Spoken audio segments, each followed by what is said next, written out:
You know, it was just Monday when we learned former President Ted Carter was resigning due to a, quote, inappropriate relationship. Intertwined in this investigation is a veterans-focused podcast called The Call Out Podcast.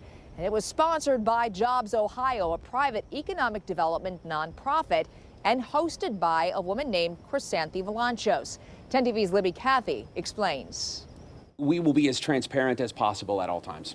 OSU spokesperson Ben Johnson sharing few details. I don't have a timeline. I can tell you they want to move quickly. So I know we want to move quickly. When we pushed for more answers, here was his response. It would be inappropriate for me to have details about the investigation, but I do know that people want to move quickly.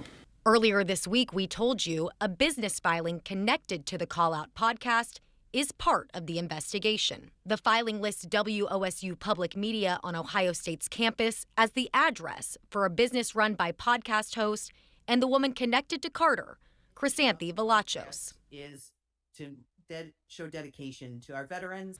Jobs Ohio, the podcast sponsor, agreed to pay $15,000 per episode for a series of 4 shows, planned between September and December of last year.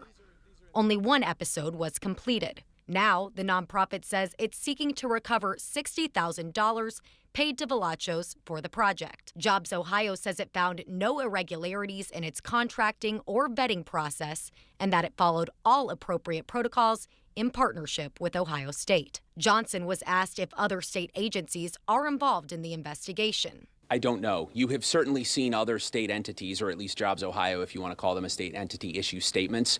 I haven't spoken with anybody at Jobs Ohio at this time, and I don't know if there are other people involved or not. He says it's unlikely the new president will be involved in the process. We have an Office of University Compliance and Integrity. They run these things without influence from people outside of the operation. That's something that we're very careful about because that's the ethical way to do things. Now, it's still not clear whether Carter's appearances on the podcast or other interactions with Valanchos directly led to his resignation. At this time, there have been no referrals to law enforcement.